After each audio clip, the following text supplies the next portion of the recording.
What's the rehab process been like, and how are you feeling? Man, it's been great. Just taking it one day at a time and, making sure the mental's there and obviously all the physical things and really just attacking it like no other. And with a lot of people going through that particular injury, they talk about the mental toll on the daily, the monotonous. What's that been like trying to get through that part of it as much as the physical part? I mean, it's really nothing. It's really just, you got to make sure the body and the mind's on the same page. And that's really the importance of it. The work for me is just something I love to do. But I think the most important was just the mental part, just understanding you got to go through it to get to it. And, at the end of the day, stay sharp, stay focused, and make sure you handle your business.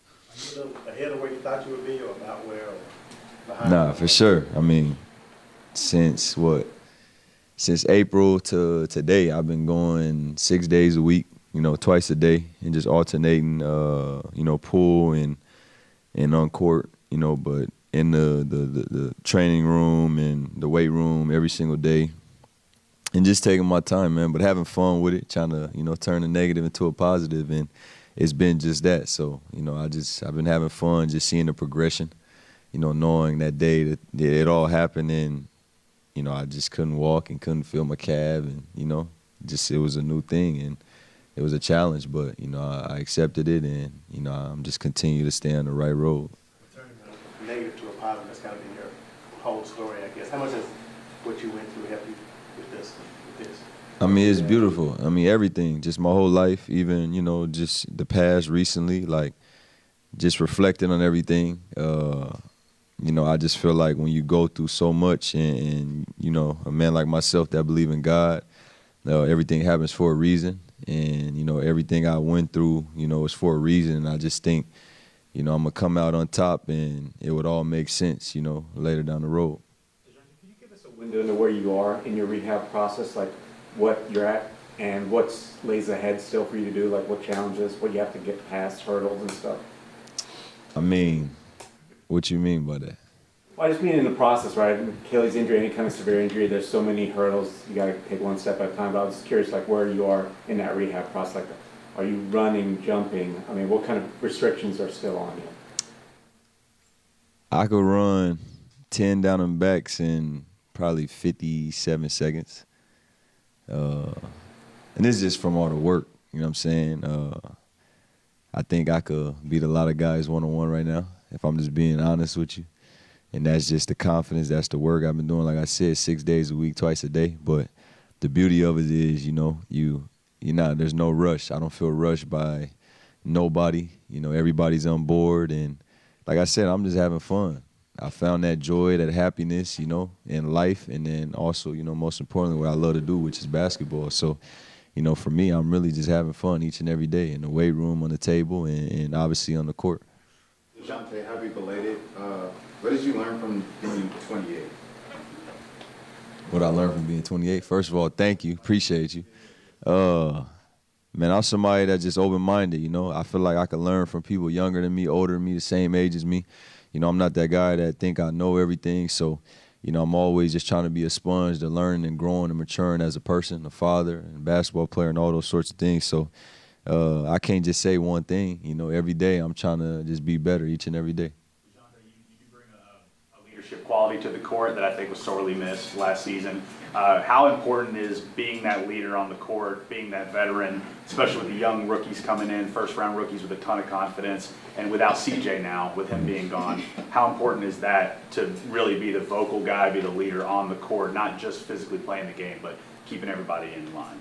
I think it's just who I am as a person, no matter what room I go in. But for the younger guys, older guys, like I said, we're going to teach each other, we're going to learn each other. And just me as an individual, I'm here, Obviously, I have a goal for myself to continue to get healthy and get back to, basketball shape where I'm healthy and ready to go.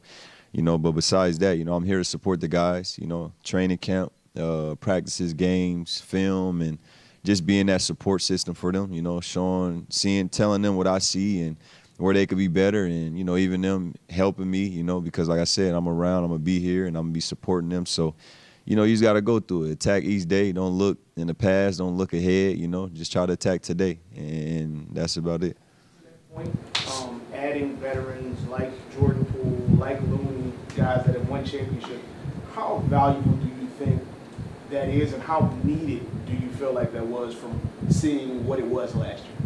I mean, you don't focus on the past, man. Obviously, those are, two great guys. You got to add in a guy like Sadiq Bey as well. A great guy. I was teammates with him in Atlanta. And, professionalism is everything. And, when you define that, for us in this sport, I think it's just showing up on time, being a great person, handling your work, and just being a sponge to learning. So, it's great to have, new guys, but the character thing means the most, I feel like, and all three of those guys are high character guys. Three guys you hear about that they work, and they don't come with no type of baggage. So it's great to, be able to add some guys like that, and, just got to let time allow everything to, be revealed. With that sticking in, with the age. Say that again? I said sticking with that, the leadership role, despite the age, of course, with you, with those guys, you got Trey, Herb, other guys, y'all are already considered vets as well. Does that surprise you any, and how do you really take on that role? I really don't try to fall into that. I just try to fall into what's right and what's wrong, and how can we grow together? How can we, teach each other? Like I said, you got rookies that came in, and, we're going to be able to see things from them, whether they're playing or not playing right away. They're going to be able to see the game a different level. They're going to be able to see things in practice, and, just them feeling comfortable knowing they can go talk to the guys you say, like the vets, and, the vets coming down out of the game or out of practice, like, hey, what'd you see? It's just really communication. So, I don't like to put an age thing on it. Obviously you got guys with the experience, and the experience is going to help the younger guys with the knowledge of having that experience. But, at the end of the day, we all together and we all share the same goal, and that's to get better and win. What do you think Joe Dumar's leadership brings to this field? I think his resume and, him as a person speaks for, who he is. I've been knowing Joe, since I came in the league. Obviously, we're going to get to know each other more, being in the same building every day. But, our talk's been great. Just his vision, no BS. I think he's coming here with a mindset that, just, hey, handle your business, do your job, and, just mainly having high character guys around, and just everybody part of the organization. And, so it's great to have somebody like that around. Some examples that you've seen that that he's not. I mean, it's from the conversations. Obviously you got to allow the season to play out. Obviously we start camp tomorrow, so you look at today's a beautiful day to be able to be around all you guys, and us take photos and stuff. But the real stuff starts tomorrow, and moving forward, and you just let things pan out. But like I said, his resume speaks for itself. He won as a player, he won as a GM, so he know what it takes, and that's what I mean, no BS. So. Now you just got to see. You got to let everything just, fall in place. You talked about the difficulties of last season, the injuries, off-court stuff, family stuff. What did it take to kind of get through that, and what were some of the lessons you took from that experience? I think it was just hard. It's crazy you say that. Like, I had these conversations with, some family friends the last couple of days, and, I never really put myself first. So, I was just bottling up so much things, and, it could be good or bad. But for me, just from the life stuff, I was putting everybody in front of myself. And then obviously getting traded here last year, there was just this thing in me it's a prideful thing, you know what I'm saying? Like, I want to show, I always want to prove each and every day. And just, I wanted to show not only the New Orleans fan base, but the organization, like, you guys traded for me, and I want to show you why you traded for me. So it was just so much on my shoulders, and at the end of the day, I'm built for any challenge. I want nothing easy. I want to get it all out the mud. So, at the end of the day, I think what I got to learn about myself and tell myself is, sometimes it's okay to put yourself first. And me putting myself first allowed me to do great things on and off the floor. Dejounte, we watched you develop a really good relationship with Zion last year. What have you seen from him since the season ended, his work this summer? What kind of steps he's taken to improve his game both on and off the court? At the end of the day, I think he's a great person. misunderstood. But far as the summer, I was in Vegas rehabbing. I was keeping in contact with the guys, and they was keeping in contact with me. But, as far as seeing each other, we didn't really see each other. But at the end of the day, great person, and, time will just show, the work's going to show for all of us. What you did you get better? And, hopefully he handled his business and he's ready to go. He looks good. I seen him in our mini camp when we all met in Cali. And that was the first thing I told him, was like, your body looks good, just seeing him run up and down the floor and just, the way that his shape was. So I'm excited just to see, not only Z, but everybody. What do you say is misunderstood? That's somebody, he doesn't speak a lot, and obviously I don't think it's a guy that wants to just, be hurt and not play games. So, at the end of the day, you just got to see. Hopefully he's, healthy to be able to play a whole season, but I feel that way for everybody. And, that's the only way you get to really, see what you got and see who he could be. You've spoken about him a lot publicly throughout your career, but he's officially retired now, Coach Pop. What do you want to say about Coach Pop and, kind of like what he's brought to the game of basketball, you specifically? Man, he's great. Like I said, that's somebody that's been a father figure to me. Really close. We talk all the time. Even recently, just hearing how he's back working and he's doing really well for himself. And because health is important. Health is wealth. And that's my guy. I love him. I wish him the best in his next chapter. I know he's still gonna be a part of the Spurs, and he can't just get away from basketball. So that's it. Sadiq is another guy that's coming off some missing extended time. Just what have you been able to discuss with him about how he's looking forward to attacking the season?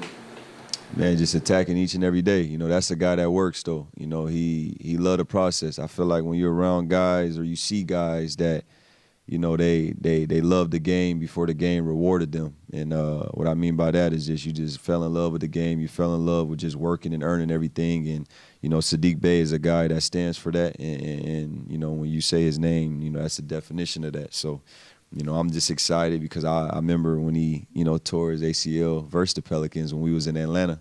And I was so hurt for him, because it was a big year, contract year. He was playing well, and he just was in a great space. And, like I said, that time when it happened, I was by his side from then and now. And I'm just like, just attack it. It's nothing but no work. Take care of your mental. You already work. So, I'm excited to see him just get that confidence back and go out and do what he loved to do. What has developing a relationship with Jeremiah been like so far? Great kid, full of energy, full of life, works hard, confidence out the roof. So I'm just excited to watch him grow. Like everybody asks me about him, whether it's in the building, out the building. And, I say the same thing, man. I just hope, everybody, an organization takes his development serious and allow him to be as great as he can be, because he's already shown that he's a high character guy. He's a guy that want to work and get everything. Like just even hearing the stories that, I know his story about he was supposed to go to Illinois and, and he's supposed to even be in college this year. And like just hearing stuff like that, he went and took the opportunity in Oklahoma and he ran with it and he made something out of nothing. So, just excited for him and want to push him and want to help him as much as I can. So you had we heard from Herb Jones a second ago. He's obviously one of the best defensive guards in the NBA. Having him back, we just saw the best defense in the NBA win the title last season. Yeah. How important is defense? What's your defensive mentality going in here? I mean, you got a great wingspan, Trey's wingspan, Herb's wingspan. Like, how important is setting the tone on defense? I mean, it's really important. All the great players that won at a high level, no matter, where it was, they'll tell you that, defense is something that it's got to be in you. It got to be something you want to do. There's some guys that are, able to have more than the other guy has, and I think the effort's everything. If you show effort, you don't have to like defense, but I feel like if you show effort, you'll do things that you will shock yourself. And then, there's guys like myself that I take pride in it. I was young playing with my uncle, so being that young guy, you had to get a stop to get the ball. So that's just in me. It's installed in me. And, defense wins championships. Obviously, you got to put the ball in the hole, but, defense is as important.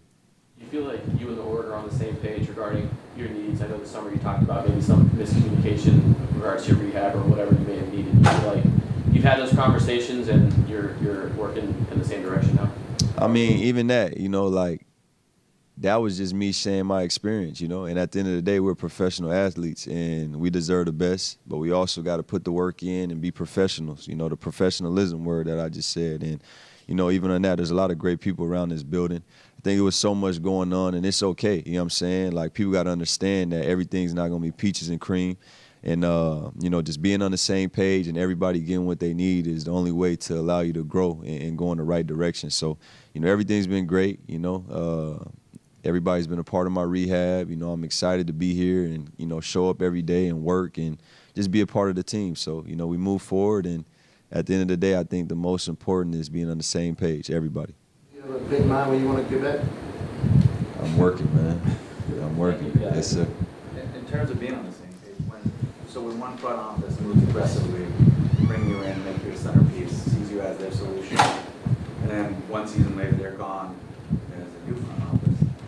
Is there anything that you have to do to get on the same page with them? Is there anything that you need to hear from them? Does it cause uncertainty, or is it awkward, or anything like that? I mean, you can't really go off of hearing things, and I think that's in all the fields we're in. You know what I'm saying? Anybody could tell us anything, but it means nothing if the actions don't match it. You know, actions speak louder than words. So, you know, for myself, my job is to continue to show up, you know, be the leader I am, and just work my tail off. And like I said, help the guys that want to be helped and allow people to help me. And, you know, that's going to speak for itself, and everything else will just take care of itself. For sure. See you guys.